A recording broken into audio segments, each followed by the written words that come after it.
ये है, शुरुआत कर रहा हूँ आज संविधान के बारे में। अभी तक जितनी बातें हो गई अच्छी बात है। अब संविधान से हम बात शुरू करते हैं। तो संविधान, पहली बात तो ये है कि देखो संविधान है क्या। तो संविधान, अभी तो माइंड में एक बात आती होगी कि एक किताब है, और वो ऐसी किताब जिसमें सब कुछ लिखा हुआ है कि केंद्र के पास क्या पावर होंगी, राज्य के पास क्या पावर होंगी, लोगों के पास क्या अधिकार होंगे, वो सब चीज, वो सब संविधान है। तो वैसा ही कुछ है। लेकिन सामान्य तौर पर अगर मैं संविधान की संरचना को बांटूं तो संविधान को हम 3 भागों में बांट सकते हैं। एक संविधान में एक पार्ट होता है जिसे आप कहते हैं दर्शन। एक भाग है दर्शन वाला, दर्शन। एक दूसरा भाग होता है जिसमें शामिल होता है सरकार का गठन, यानी इसमें एक सरकार का गठन होता है, पूरी सरकार की जानकारी, कैसे क्या होगा क्या नहीं होगा वो सब इसमें, यानी सरकार की समस्त जानकारी इसमें होगी। और एक तीसरी चीज, प्रावधान को हम बांट देते हैं अन्य प्रावधान। यानी आपके संविधान में 3 तरीके के प्रावधान हैं।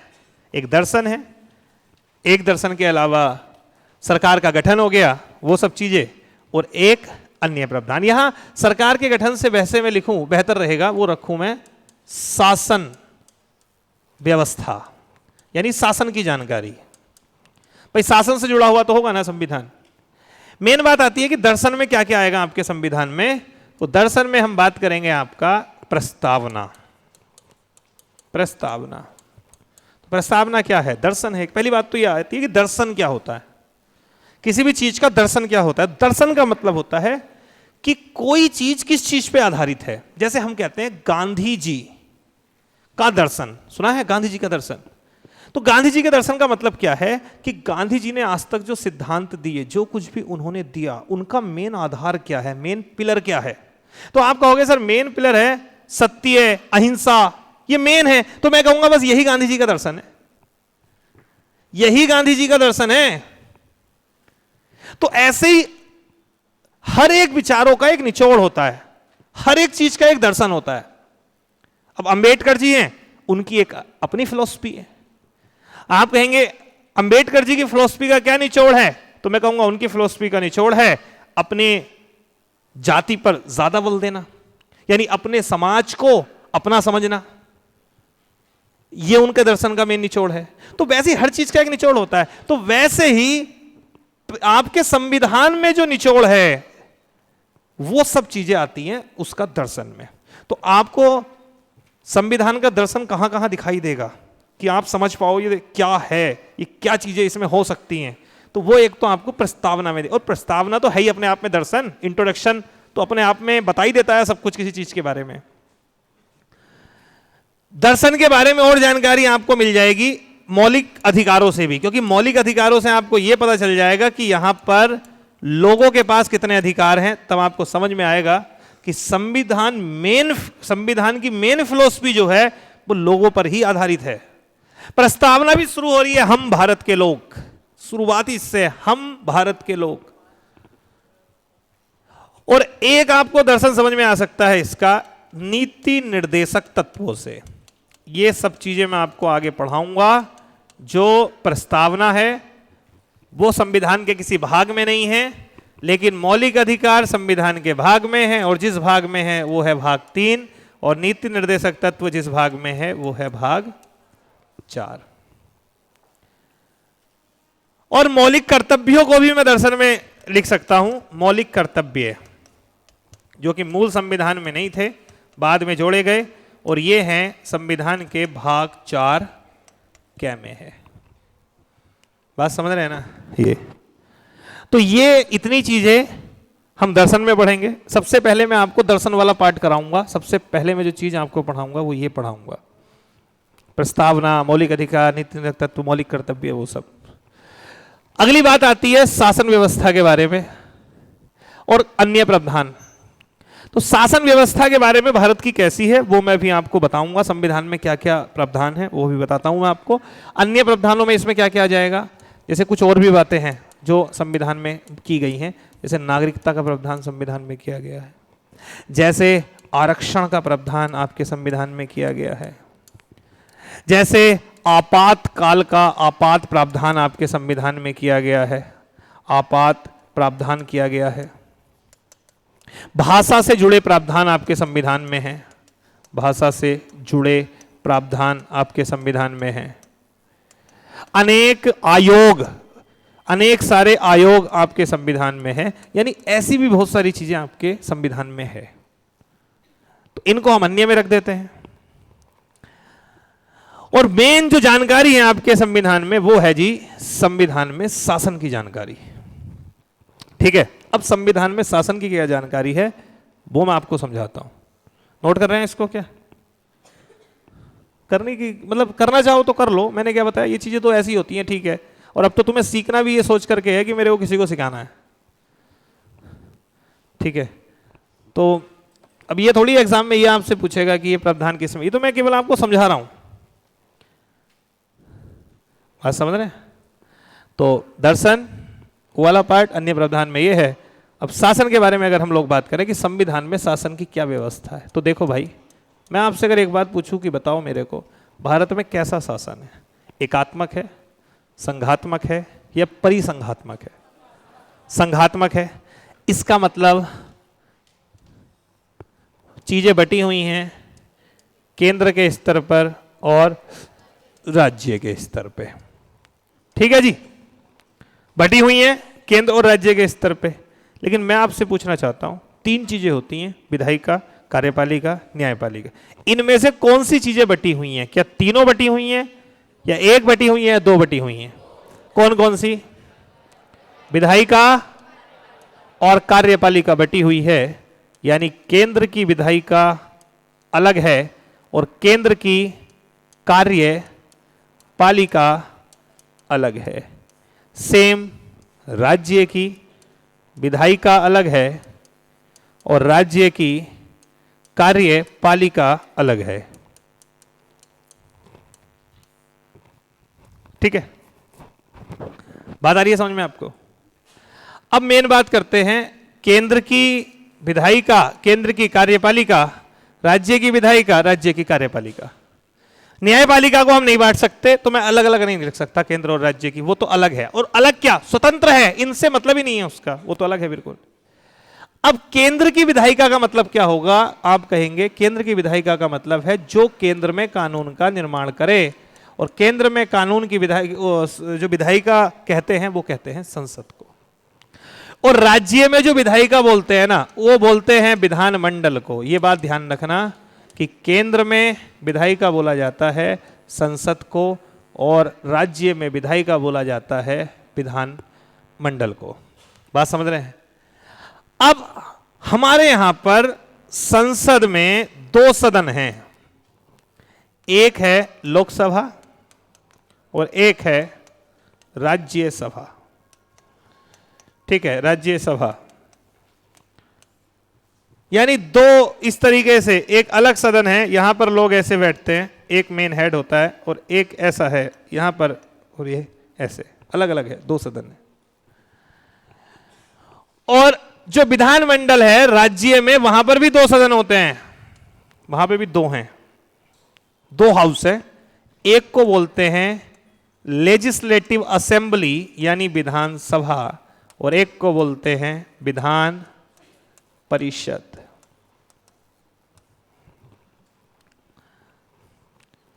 यानी लेजिस्लेटिव काउंसिल। तो ये हुआ लेजिस्लेटिव असेंबली और ये है लेजिस्लेटिव काउंसिल। आज समझ में आ रही है? विधान परिषद। अब पहली बात तो ये आती है कि चलो तुम्हें विधायिका बनानी थी, तुम संसद बनानी थी, तो एक सदन रखते, एक ऐसा होती है, ऐसी क्लास जैसे ये है, ये संसद हो जाती, लोग होते, ठीक है, मेन अध्यक्ष होता, कोई कानून बनाना था, कानून लाया जाता, वो पास हो जाता और काम खत्म हो जाता। दो की जरूरत क्या है? तो देखिए यहां जो दो की जरूरत पड़ी है ना, वो इसलिए पड़ी है क्योंकि भारत में कैसी व्यवस्था है? संघात्मक है। यानी संघात्मक व्यवस्था में ही द्विसदन होते हैं। संसद में कितने सदन हैं? द्विसदन है ना। द्विसदन कैसे? एक हो गया ये वाला और एक हो गया ये वाला। अब समझिए कहां से इनके लोग आते हैं, सदस्य आते हैं, वो मैं आपको बताता हूं। शुरुआत करते हैं हम विधानमंडल से, तब हम केंद्र पे जाएंगे। सबसे पहली बात है, हर राज्य में यहां के सदस्य कहां से आते हैं। तो पहले तो एक बात मैं क्लियर कर दूं, हर राज्य में जो विधायिका है वो द्विसदनीय नहीं है। यानी राज्यों में जो द्विसदन होते हैं, जैसे विधानसभा हुई और विधान परिषद हुई, तो ये हर एक राज्य में दो नहीं है, ज्यादातर राज्य में सिंगल हैं। यानी केवल वहां पर विधानसभा है, विधान परिषद है ही नहीं। विधान परिषद है तो वो केवल कुछ राज्यों में है, जिसमें एक है आपका तेलंगाना, या इसको अभी हटा देते हैं, बात करते हैं पहले बिहार, यूपी, महाराष्ट्र, जम्मू कश्मीर खत्म हो गया, उसको हटा देते हैं, आंध्र प्रदेश और कर्नाटक, और एक हो गया तेलंगाना। कितने स्टेट हो गए? 6 स्टेट है। यानी 6 स्टेट में कानून बनाने के लिए ऐसी विधानमंडल है कि उसमें दो चीजें हैं, एक विधानसभा है और एक विधान परिषद है। यानी विधानसभा, वहां पर आपकी लेजिस्लेटिव असेंबली भी है और वहां पर लेजिस्लेटिव काउंसिल भी है। अच्छा, एक बात आती है पहली कि इन 6 जगह पर ही क्यों है? भाई इतने सारे राज्य हैं, काफी बड़े राज्य भी हैं, बहुत कुछ हैं, उनमें क्यों नहीं है, केवल इन 6 में ही क्यों है? यह बात ज्यादा वो नहीं है कि कहां किस राज्य में होनी है, क्योंकि आराम से किसी राज्य में विधान परिषद का गठन किया जा सकता है। अगर किसी राज्य में विधान परिषद का गठन करना है तो यह विधान परिषद का गठन करने का अधिकार है वहां पर संसद को। लेकिन होता कैसे है? होता यह है, पहले तो उस राज्य में जो विधानसभा है, यानी ये वाला जो सदन है, ये वहां पर एक बिल लेके आएगा, उस बिल को पास करेगा, वो बिल पास होकर संसद के पास जाएगा, फिर संसद उसको अपनी अनुमति देगी और फिर उस राज्य में विधान परिषद का गठन होगा। कहने का मतलब है किसी भी राज्य में विधानसभा के साथ साथ विधान परिषद का गठन किया जा सकता है, लेकिन ऐसा करने के लिए अथॉरिटी विधानसभा से शुरू होगी। पहले विधानसभा से एक विधेयक पारित होकर के जाएगा केंद्र में और फिर संसद उसे अनुमति देगी, उसे पास करेगी, तब उस राज्य में विधान परिषद का गठन हो सकता है। किसी राज्य में विधान परिषद का गठन या विधान परिषद की समाप्ति यह होती है आर्टिकल 169 के तहत। आर्टिकल 169 यानी आर्टिकल 169 के तहत किसी भी राज्य में विधान परिषद का गठन किया जा सकता है या उसे समाप्त भी किया जा सकता है। ठीक है, अब देखिए इन राज्यों ने अपने यहां पर विधान परिषद का गठन कर रखा है। क्यों कर रखा है? रीजन है, ज्यादा बड़े हैं, ठीक है, उतने राज्य की व्यवस्था को संभालने के लिए एक सदन से बेहतर है कि वहां पर दूसरा सदन होना चाहिए। अब जो विधानसभा होती है इसके सदस्य कहलाते हैं MLA, यानी member of legislative assembly, MLA, और विधान परिषद के सदस्य कहलाते हैं MLC, यानी member of legislative council, MLC। हैं दोनों विधायक ही, लेकिन उसे MLC बोलेंगे और इसे MLA बोलेंगे। अच्छा, मेन बात क्या है, ये दो अलग अलग क्यों हैं? संख्या इसी में बढ़ा देते, विधानसभा में ज्यादा कर देते संख्या, इसे अलग से लाने की जरूरत क्या हुई विधान परिषद को? इसलिए कहा गया क्योंकि विधानसभा के लोग डायरेक्ट आते हैं क्षेत्र की जनता से चुन करके, ये चुनती है जनता, इन्हें जनता नहीं चुनती है, इन्हें अलग अलग जगह से लाया जाता है। जैसे कुछ को चुनेंगे टीचर, कुछ को चुनेंगे शिक्षक, कुछ को चुनेंगे लोकल बॉडी के सदस्य, कुछ को मनोनीत करेगा राज्यपाल, कुछ सदस्य कहीं और से आएंगे। यानी आप समझिए विधान परिषद के सदस्य डायरेक्ट जनता से नहीं चुने जाते, इसलिए इन चुनावों का आपको पता भी नहीं चलता। और विधान परिषद के चुनाव किस राज्य में होते होंगे? केवल इन, क्योंकि बाकी में तो कहीं है ही नहीं। मान लो एक ऐसा एग्जाम में ऐसा क्वेश्चन आ जाए, मान लो एक ऐसा क्वेश्चन आ जाए कि अभी तक किस राज्य में MLC के चुनाव नहीं हुए हैं, और वो आपको इनमें से 3 राज्य दे दे और एक ऐसा दे दे, उत्तराखंड दे दे, इसमें कभी एमएलसी गठित ही नहीं हुई, तो सिंपल सी बात है ना, कॉमन सेंस चेक कर रहा है वो आपका कि भाई इसमें है या नहीं है। क्योंकि 6 राज्य में है तो चुनावी एमएलसी के 6 राज्यों में होंगे, बाकी कहीं होंगे ही नहीं। उत्तर प्रदेश में होंगे, हाँ यहां होंगे, बस केवल 6 राज्य में होंगे। तो विधान परिषद के सदस्य को हम लोग नहीं चुनते हैं, बल्कि वो सदस्य अलग अलग जगह से आते हैं। जैसे जितने विधान परिषद के सदस्य हैं उनमें से 1/12 सदस्यों को चुनेंगे शिक्षक, 1/12 सदस्यों को वो लोग चुनेंगे जिन्होंने स्नातक कर रखा है, यानी जो बच्चे हैं वो चुनेंगे, स्टूडेंट जिन्होंने स्नातक कर रखा है। इसके लिए बोर्ड बनता है, आप लोग भी बनवा सकते हैं, जिन्होंने ग्रेजुएशन कर रखी है 3 साल हो गए हैं उनको, वो लोग अपना बोर्ड बनवा सकते हैं एमएलसी का। किसी का बना हुआ है आप में से एमएलसी का बोर्ड? आप में से बनवाया नहीं होगा, पता ही नहीं होगा इसके बारे में, क्योंकि रीजन है ना, सब लोग पॉलिटी बढ़ाते हैं, पॉलिटी बढ़ाएंगे आगे ये, लेकिन उसका बेस कभी नहीं बताते हैं कि भाई समझो व्यवस्था क्या है। बच्चे ने रट पूरा रखा है, आर्टिकल 14 विधि के समक्ष समता, आर्टिकल 15 धर्म वंश जाति लिंग जन्म स्थान के आधार पर कोई भेदभाव नहीं होगा, आर्टिकल 16 लोक नियोजन के विषय में समता, आर्टिकल 17 स्पर्शता का अंत, 18 उपाधियों का अंत। पता कुछ नहीं है कि उपाधियों का अंत क्या है, ये नहीं पता।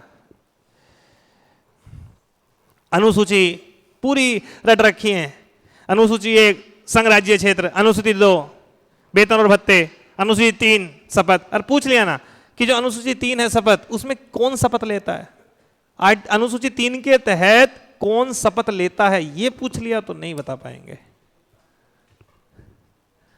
ठीक है, ये तो बात बता रहा हूं, रीजन है उस तरीके से पढ़ते ही नहीं। इसलिए कहता हूं पहले बेस पढ़ो फिर आगे पॉलिटी में जाना। एक बार पढ़ो जिंदगी में पॉलिटी, और ऐसी पढ़ो कभी किसी से पढ़नी ना पड़े जिंदगी में। तो एमएलसी के सदस्य अलग अलग आते हैं, हम नहीं चुनते हैं, वो अलग अलग जगह से आते हैं।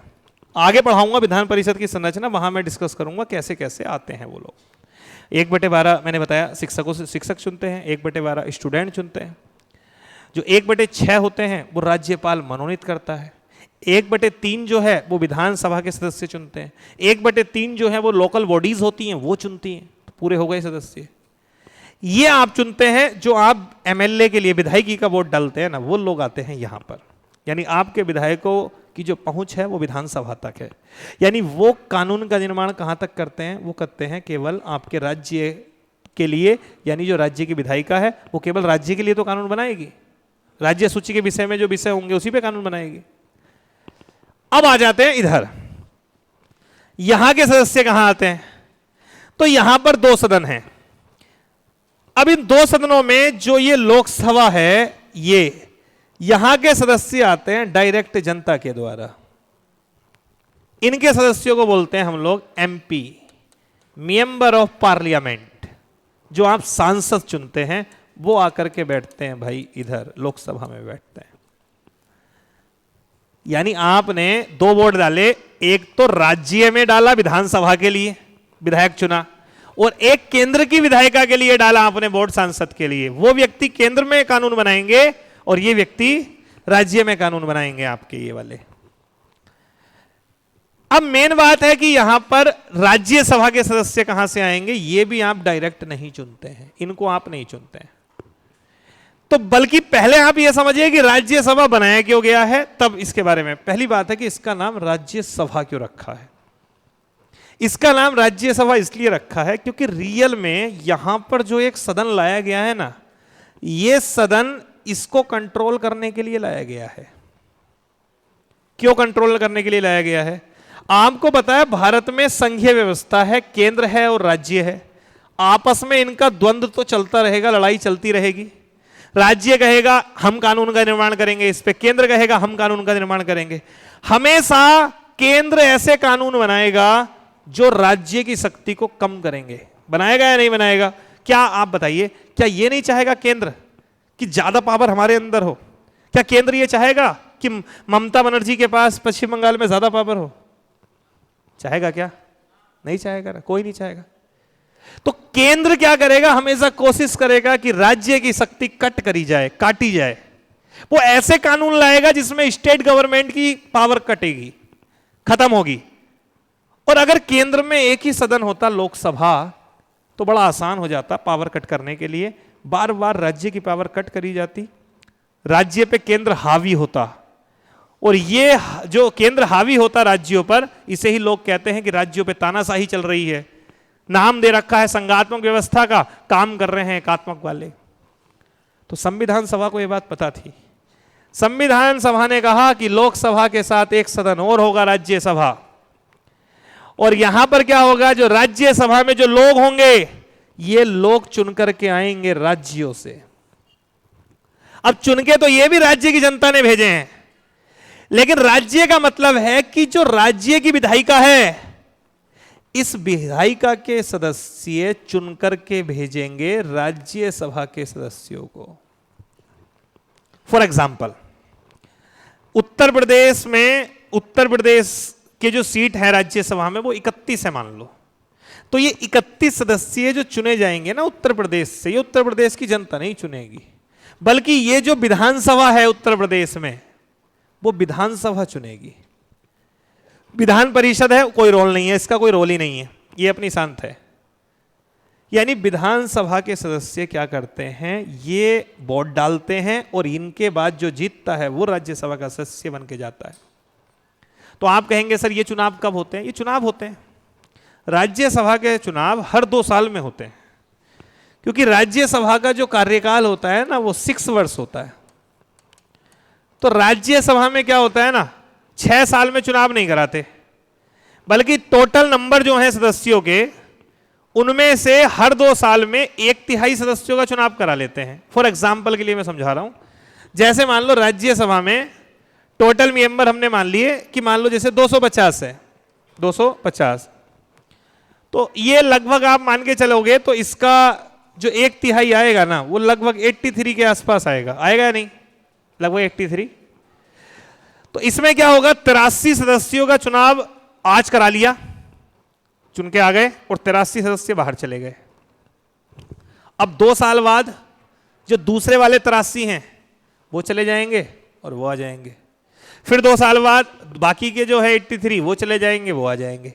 अब अगले 2 साल बाद इनका कार्यकाल पूरा हो गया ना, अब ये चले जाएंगे बाहर, फिर दूसरे आ जाएंगे, फिर इनका कार्यकाल। तो अपने आप ही राज्यसभा में ये सिस्टम होता है कि 2 साल में लगभग 1/3 सदस्यों का कार्यकाल 6 वर्ष का पूरा हो जाता है, तो वो अपने आप बाहर चले जाते हैं और नए सदस्यों का चुनाव हो जाता है। ये बात पल्ले पड़ी या नहीं पड़ी? पड़ी है पल्ले वाली बात। एक साथ, जैसे लोकसभा में क्या होता है, सब मेंबर होंगे एक साथ, अपना काम खत्म हो गया, एक साथ चुनाव होगा सांसदी का 5 साल में, वैसा होता है। राज्यसभा में ऐसा नहीं होता, हर 2 साल में चुनाव होता है, लेकिन चुनाव सब सदस्यों का नहीं होता, केवल 1/3। बात समझ में आ रही है ना? सबसे बड़ी समस्या आई थी राज्यसभा के गठन के समय। देखो, जब राज्यसभा का गठन हुआ था, तो राज्यसभा का गठन कब हुआ था आपका? राज्यसभा का गठन कब हुआ था? आप कहेंगे 3 अप्रैल 1952 में हुआ था गठन। ये तो मान लो यहां पर क्या था, राज्यसभा में सदस्य चुन करके आ गए, मैं केवल बना दे रहा हूं। तो यहां पर क्या हुआ, जितने सदस्य आए हमने उनकी 3 कैटेगरी बना दी। 3 कैटेगरी मतलब 3 कैटेगरी का मतलब हो गया 1/3, 1/3, 1/3। जो 1/3 सदस्य हैं इनका नाम रख दिया X, इनका नाम रख दिया Y, इनका नाम रख दिया Z। तीनों 1952 में चुन करके आ गए। तो हमने क्या किया, जब आ गए चुन करके, तो हमने 2 साल बाद यानी 1954 में, 1954 में हमने कहा देखो भाई, राज्यसभा का चुनाव अगर हर 2 साल में करवाना है ना, तो उसका तरीका एक ही है, आप जितने लोग चुन करके आए हो उनमें से आपको 1/3 सदस्यों को बाहर जाना पड़ेगा।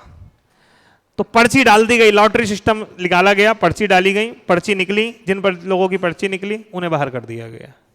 यानी कहने का मतलब है 1954 में मान लो ये X लोग जो थे ये चले गए बाहर, और इनकी जगह हमने चुनाव करा लिया। इनकी जगह मान लो लोग आ गए ए लोग आ गए। तो ए लोग कब आए हैं? 1954 में। ये लोग बदनसीब थे जो बाहर गए हैं, 2 साल ही रहना पड़ा इनको केवल राज्यसभा में। फिर हमने क्या करा, 1956 में फिर पर्ची डाली, फिर एक बार लॉटरी सिस्टम करा, तो फिर जिनके नाम आए उनको हमने बाहर कर दिया, और इनके जगह हमने कैंडिडेट चुन लिए, जो आए उन्हें हमने वी कर दिया। तो बी वाले जो सदस्य आए वो कब आए हैं? 56 में आ गए। अब बाई वालों को बाहर निकलने की जरूरत नहीं है, मतलब इनके लिए लॉटरी करने की जरूरत नहीं है, क्योंकि अपने आप ही इनका कार्यकाल कितने वर्ष हो चुका है, 6 वर्ष हो चुका है, 1952 से 1958। तो फिर ये बाई कैंडिडेट बाहर चले गए और इनकी जगह हमने ले लिए सी। अब जब 1960 आएगा तो अपने आप ही किनका कार्यकाल 6 वर्ष हो जाएगा, ए वालों का हो जाएगा। 1962 में किनका हो जाएगा, बी वालों का हो जाएगा। 1964 में सी वालों का हो जाएगा। 1966 में जो ए के बाद आए होंगे उनका हो जाएगा। अब ये जब से वो शुरू हो गया सिस्टम, तब से क्या होता है, हर 2 साल में कार्यकाल पूरा हो जाता है, अपने आप पूरा हो जाता है 1/3 सदस्यों का। अब ये 1/3 सदस्य किस किस राज्य से होते हैं, वो पूरा सिस्टम है। तो ये ध्यान रखना कि संसद में 2 सदन हैं। अब मैं आपसे कहूं कि राज्यसभा को क्यों बनाया गया, आप कहोगे देखिए वो इसलिए बनाया, भारत में संघात्मक व्यवस्था है, केंद्र की अलग पावर है, राज्य की अलग पावर है। अगर केवल एक ही सदन होता लोकसभा तो ये हावी हो जाता, ये ऐसे कानून बनाता जिससे कि राज्य की शक्तियां कम हो जाती। राज्य की शक्ति कम ना करे केंद्र, और केंद्र की इन चीजों पे नजर रखी जाए, इसके लिए एक नया सदन बनाया राज्यसभा। और इसलिए इसके सदस्य को डायरेक्ट जनता नहीं चुनती है, बल्कि हर एक राज्य की विधानसभाओं से सदस्य चुन के आते हैं। तो मैं ये कह सकता हूं कि जो राज्यसभा के मेंबर होते हैं ना, वो केंद्र में राज्य के एजेंट होते हैं। राज्यसभा वाले सदस्य केंद्र से ज्यादा किसके प्रति वफादार होंगे, राज्य के प्रति। क्यों होंगे, क्योंकि उन्हें कौन चुन के भेज रहा है, विधानसभा। अगर वो ज्यादा केंद्र के प्रति वफादार होंगे ना, तो अगली बार विधानसभा उनको चुनेगी नहीं। तो देखो संविधान सभा ने कितना दिमाग लगाया, उन्हें पता है। और देखो राज्यसभा को वो सब पावर दी गई हैं जिसमें केंद्र हावी हो सकता है ना राज्य पे, वहां पर अथॉरिटी की जरूरत राज्यसभा की पड़ेगी। आप ध्यान रखना। जैसे एग्जांपल देता हूं, अखिल भारतीय सेवाएं, जानते हैं, नाम सुना है अखिल भारतीय सेवाओं का। 3 प्रकार की सेवाएं होती हैं। एक सेवा होती है केंद्रीय सेवा, एक होती है केंद्रीय सेवा, एक होती है जिसे बोलते हैं राज्य सेवा, और एक होती है जिसे बोलते हैं अखिल भारतीय सेवा। 3 प्रकार की सेवाएं होती हैं। केंद्रीय सेवा कौन सी होती है, केंद्रीय सेवा वो होती है जिसमें नियुक्ति करने का काम केंद्र करता है, और ये लोग जो अपनी सेवा देते हैं, सर्विस जो अपनी देते हैं, जो कर्मचारी होते हैं, वो भी किसको देते हैं, केंद्रीय विभागों को देते हैं, सेंट्रल के डेवलपमेंट डिपार्टमेंट को देते हैं। राज्य सेवा वो होती है जिनकी नियुक्ति राज्य करता है और अपनी सर्विस किसको देते हैं, राज्य को देते हैं। अखिल भारतीय सेवा वो होती हैं जिसमें नियुक्ति केंद्र करता है और अपनी सेवा किसको देते हैं, समझिए, नियुक्ति कौन कर रहा है और सर्विस कहां दे रहे हैं। बात मतलब एकात्मक वाली आ गई ना, केंद्र हावी हो रहा है राज्यों के ऊपर, नियुक्ति हम करेंगे, सब कुछ उन्हें हम सिखाएंगे, क्या क्या करना है हम बताएंगे। वो वफादार किसके लिए होगा, राज्य के लिए या केंद्र के लिए, केंद्र के लिए। और कहां भेजेंगे, राज्य में। ये सेवा होती है अखिल भारतीय सेवा। और इसमें कौन कौन से आते हैं, आईएएस आते हैं, आईपीएस आते हैं और आईएफएस आते हैं। आईएफएस तो 3 ही हैं। और ये आईएफएस इंडियन फॉरेस्ट सर्विस है, कभी इसे फॉरेन सर्विस समझ लो।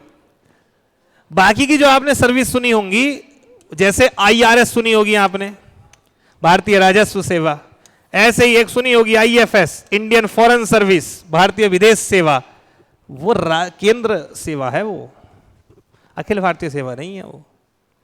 और जो आप सुनते हैं जैसे पीसीएस हो गया, डीएसपी वगैरह बनते हैं, एसडीएम वगैरह बनते हैं, वो सब कैसी है, राज्य से।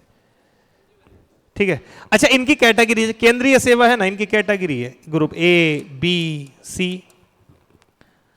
जैसे आप लोग एसएससी 10+2 की तैयारी कर रहे हैं तो वो केंद्रीय सेवा है, और वो भी सी लेवल की।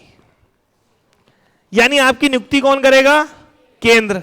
आप सर्विस किसे दोगे, केंद्र। केंद्र का मतलब सेंट्रल डिपार्टमेंट को दोगे, जैसे डिफेंस मिनिस्ट्री, जो सेंट्रल डिपार्टमेंट है आप उनको दोगे अपनी सर्विस, इसलिए आपको भारत में कहीं भी भेजा जा सकता है, क्योंकि वो तो केंद्र का है ना, केंद्र तो पूरा भारत है।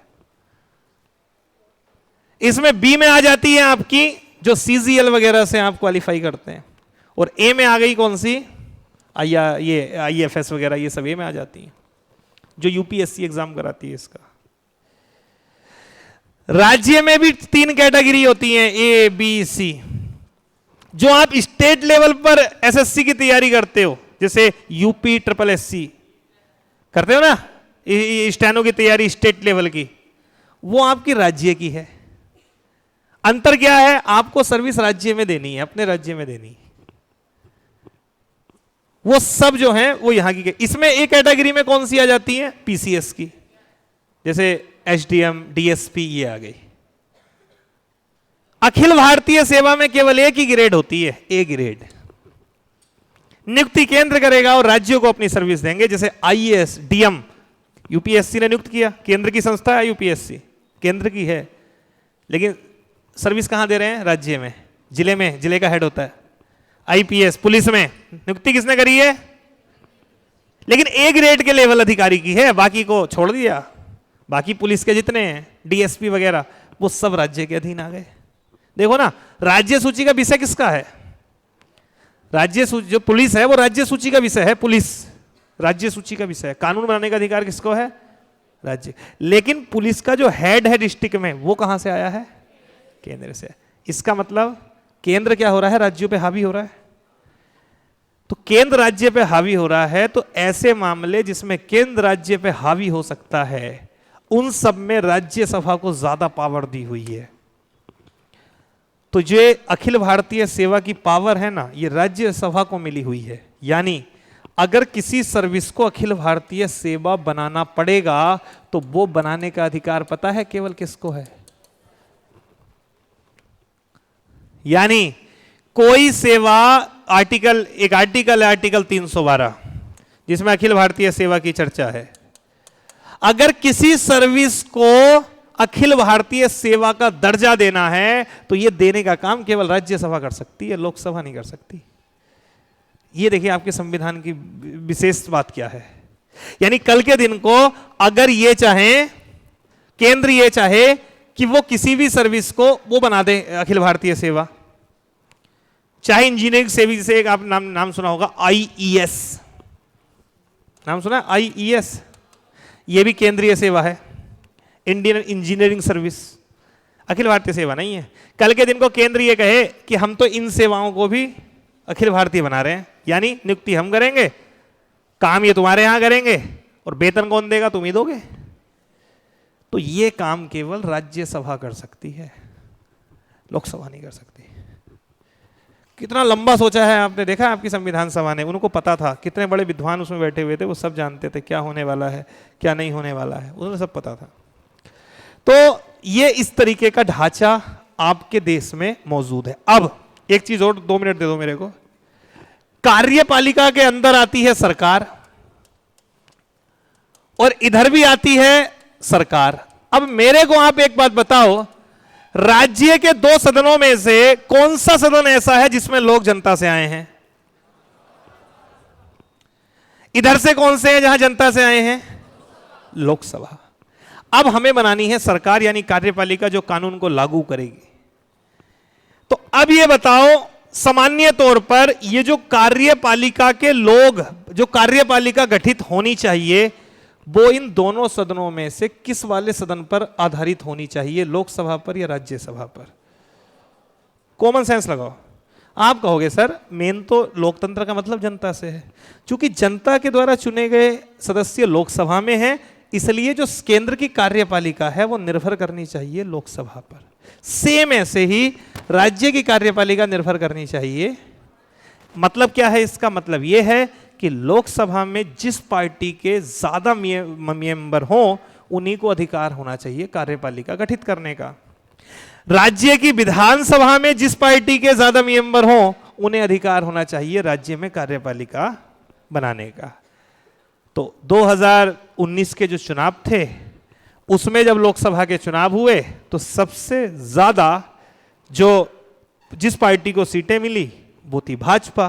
तो सरकार किसने बना ली? तो इस समय केंद्र में कार्यपालिका किसकी है? भाजपा की है। प्रधानमंत्री भाजपा का, गृह मंत्री, जितने मंत्री वो सब भाजपा के होंगे। यही तो है कार्यपालिका। अगर लोकसभा में नहीं आती भाजपा की ज्यादा सीटें कांग्रेस की आती तो कांग्रेस बनती। इसका मतलब कार्यपालिका का गठन किसकी संरचना पर निर्भर करता है? लोकसभा की। इसलिए कहा जाता है कि भारत की कार्यपालिका किस पर उत्तरदायी है, यानी किसके प्रति उत्तरदायी है? लोकसभा। सेम ऐसे ही राज्य की विधानसभा में सबसे ज्यादा सीटें भाजपा की आई तो उत्तर प्रदेश में सरकार किसकी बन गई? भाजपा की। मंत्री, मुख्यमंत्री भाजपा के, योगी जी। बाकी सभी मंत्री जो है वो भाजपा के। अगर यहां पर सीटें और किसी पार्टी की, सपा की ज्यादा आती तो कार्यपालिका किसकी बनती? अब मन में आ जाए ये बात कि मान लो सर यहां पर ऐसा हो जाए, किसी कारणवश किसी भी तरीके से जो पार्टी है वो बहुसंख्यक से अल्पसंख्यक में आ जाए, इस्तीफा दे दें उसके सांसद, कुछ कर दें XYZ, तो क्या होगा? मैं कहूंगा सरकार गिर जाएगी, खत्म हो जाएगी सरकार।